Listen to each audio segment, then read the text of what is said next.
नमस्कार, मी स्नेहल चौधरी. आपण पाहतात आत्ताच्या महत्त्वाच्या घडामोडी. चला तर मग सुरुवात करूयात आत्ताच्या मुख्य बातम्यांपासून. सरकारने एसआयटीची घोषणा केली, पण नियुक्तीच नाही. सुषमा अंधारे फलटण पोलीस ठाण्यात जाऊन विचारणार जाब. भारत ऑस्ट्रेलिया तिसरा T20 सामना, भारताचा शानदार विजय. महाराष्ट्र ऑलिम्पिक संघटनेचे अजित पवारच दादा, सलग चौथ्यांदा अध्यक्षपदी निवड. शनी दर्शन चौथारा वाद, शुल्क आकारणी रद्द करण्याची मागणी. तृप्ती देसाईंचा आंदोलनाचा इशारा. उद्धव ठाकरेंची टीका, उपमुख्यमंत्री शिंदेंचं मौन. पत्रकारांच्या प्रश्नांवर उत्तर देण्यास नकार. सुषमा अंधारेंचं वक्तव्य, सरकारने एसआयटीची घोषणा केली, पण नियुक्तीच नाही. सुषमा अंधारे फलटण पोलीस ठाण्यात जाऊन विचारणार जाब. फलटण मधील महिला आत्महत्या प्रकरणात सुषमा अंधारे यांनी आक्रमक भूमिका घेतली आहे. या प्रकरणाची उच्च न्यायालयाच्या देखरेखीखाली उच्चस्तरीय चौकशी व्हावी अशी मागणी त्यांनी केली आहे. अंधारे यांनी सरकारवर टीका करत सांगितलं की सरकारने एसआयटी नेमण्याची घोषणा केली होती, मात्र आजवर एसआयटीची नियुक्तीच झालेली नाही. त्याचबरोबर तपास अधिकारी म्हणून नेमलेल्या अधिकाऱ्याचं शिक्षण फलटण मध्येच झालंय.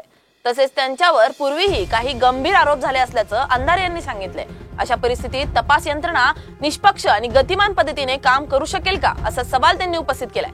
सुषमा अंधारे उद्या सकाळी 10 वाजता फलटण पोलीस स्टेशनला जाऊन पोलिसांना जाब विचारणार असल्याची माहिती मिळाली आहे. डॉक्टर संपदा मुंडेंची हत्या की आत्महत्या हा विषय दिवसेंदिवस अतिशय गुंतावाढत चालला आहे. या संबंधाने उच्च न्यायालयाची उच्चस्तरीय चौकशी व्हावी अशी आमची एक अपेक्षा आहे. ती यासाठी की ज्यांच्यावर आम्हाला आक्षेप आहे ते सगळे सत्ताधारी आणि उच्चभ्रू या सगळ्या लोकांशी संबंधित आहे. ही सगळी गडगंज धनवान असणारी माणसं, यांच्यामुळे तपास यंत्रणा प्रभावित होऊ शकते. पण सरकारने एसआयटी नेमतो आधी असं सांगितलं. सगळ्यात आधी तर क्लीन चिट देतो म्हटलं. आता आधी क्लीन चिट म्हटले, मग एसआयटी, आणि एसआयटी सुद्धा नेमली नाही. उलट फक्त एक व्यक्तीची देखरेखीसाठी तपास अधिकारी म्हणून नियुक्ती केली. तीही व्यक्ती जिचं शिक्षण 10वी पर्यंतचं फलटणमध्येच झालेलं आहे, किंवा ज्या व्यक्तीवर अनेक वेळा वेगवेगळे आक्षेप घेण्यात आलेले आहेत. अशा सगळ्या परिस्थितीमध्ये खरंच तपास यंत्रणा गतिमानतेने काम करू शकतील का? महत्वाचं की मृत्यूपर्यंत तिच्या चारित्र्यावर शिंतोडे उडवणं थांबा म्हटलं तरी सुद्धा महिला आयोग आणि त्यानंतर आत्ता जयकुमार गोरे ज्या पद्धतीने लांछन लावायचं काम करत आहे, हे आम्हा सगळ्यांच्यासाठी प्रचंड वेदनादायी आहे. सबब काही कायदेशीर मुद्द्यांचे प्रश्न विचारण्यासाठी आणि संपदा मुंडे यांना न्याय मिळावा यासाठी उद्या फलटणमध्ये सकाळी 10:30 पोलीस स्टेशनला आम्ही पोहोचत आहोत. मी एकटीने तर जायचं नक्की ठरवलंय. ज्यांना कुणाला असं वाटतंय की संपदाला न्याय मिळाला पाहिजे, ते आपण सगळे सादर निमंत्रित आहात.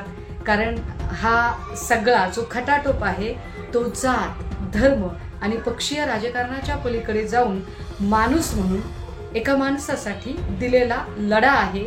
या लढ्यामध्ये आमंत्रणाची वाट बघायची गरज नाही. आपण सगळे त्यात सामील व्हाल ही अपेक्षा आहे. थँक्यू. वळूयात पुढच्या बातमीकडे. भारत ऑस्ट्रेलिया यांच्यात आज तिसरा T20 सामना होबार्टच्या ओव्हल मैदानावर खेळवला जातोय. पहिला सामना पावसामुळे रद्द झाला, तर दुसरा सामना ऑस्ट्रेलियाने जिंकला. आजच्या तिसऱ्या सामन्यात ऑस्ट्रेलियाने प्रथम फलंदाजी करताना 6 बाद 186 धावा केल्या असून भारतासमोर 187 धावांचं लक्ष ठेवलं होतं. सामन्यात भारताकडून अर्शदीपने 3 तर वरुण चक्रवर्तीने 2 विकेट घेतल्या होत्या. भारताने हा सामना 5 गाड्यांच्या मोबदल्यात जिंकला असून मालिकेत 1-1 अशी बरोबरी साधली आहे. मागील काही दिवसांपासून गाजत असलेल्या महाराष्ट्र ऑलिम्पिक असोसिएशनच्या निवडणुकीचं वादळ आज शांत झालंय. उपमुख्यमंत्री अजित पवार आणि केंद्रीय राज्यमंत्री मुरलीधर मोहोळ यांच्यात सुरू असलेली रस्सीखेच अखेर संपुष्टात आली आहे. आज सकाळीच ही निवडणूक बिनविरोध करायची असं मोहोळांनी सांगितलं. मुख्यमंत्री देवेंद्र फडणवीस यांच्या उपस्थितीत पार पडलेल्या बैठकीनंतर ही निवडणूक बिनविरोध होणार हे निश्चित होतं. आज ऑलिम्पिक संघटनेची बैठक पार पडल्यानंतर अध्यक्षांची घोषणा करण्यात आली. 31 पैकी 22 पेक्षा जास्त संघटनांनी अजित पवारांना पाठिंबा दर्शवल्याने दादा चौथ्यांदा अध्यक्ष झाले, तर मोहोळ गटाला देखील काही पदं मिळणार आहेत. शनी शिंगणापूर येथील शनी मंदिराच्या चौथऱ्याचा वाद पुन्हा उफाळलाय. चौथऱ्यावर जाऊन शनी दर्शन घेण्यासाठी आकारण्यात येणारे शुल्क बंद करून सर्वांना समान दर्शनाची संधी द्यावी, अन्यथा आंदोलन छेडणार असल्याचा इशारा कार्यकर्त्या तृप्ती देसाई यांनी दिलाय. तृप्ती देसाई या संदर्भात नेमकं काय म्हणाल्यात ते पाहूयात. शनेश्वर देवस्थान ट्रस्ट सरकारने जो आहे तो बरखास्त केलेला आहे आणि त्यानंतर अहिल्यानगरचे जिल्हाधिकारी यांची नियुक्ती तिथं प्रशासक म्हणून करण्यात आलेली आहे. ट्रस्टचा जो 2 वर्षापूर्वीचा जुना नियम आहे त्यामध्ये भक्तांना जर चौथऱ्यावर दर्शनाला जायचं असेल तर 500 रुपये जो आहे तो शुल्क आकारला जातो आणि त्याचमुळे शनिदेवाचे जे सर्वसामान्य गरीब भक्त आहेत की ज्यांना पैशाअभावी तिथे चौथऱ्यावर जाता येत नाही, अशा अनेक ज्या आहेत त्या भक्तांच्या समस्या तिथे निर्माण झालेल्या आहेत. त्यामुळे माझी जिल्हाधिकाऱ्यांना विनंती आहे, भक्त हा भक्तिभावाने श्रद्धेने येतो, त्यामुळं त्यांना जी आहे ती समान संधी दर्शनाची उपलब्ध होणं गरजेचं आहे आणि म्हणूनच हे 500 रुपयाचं जे शुल्क आहे ते निशुल्क करावं आणि सगळ्याच भक्तांना जो आहे तो दर्शनासाठी शनी शिंगणापूरचा चौथरा खुला करावा, अन्यथा या बाबतीत आम्हाला तिथं येऊन आवाज उठवावा लागेल.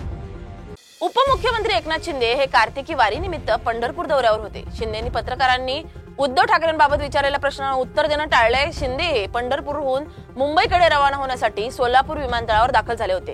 काल महाविकास आघाडीकडून सत्याचा मोर्चा काढण्यात आला होता. यात उद्धव ठाकरे यांनी केलेल्या टीकेवरून पत्रकारांनी प्रश्न विचारला असता शिंदे यांनी उत्तर देणं टाळत पत्रकारांना कार्तिकी वारीच्या शुभेच्छा दिल्यात. इतर वेळी ठाकरेंवर टीकेची एकही संधी न सोडणारे शिंदे यावेळी शांत राहिले.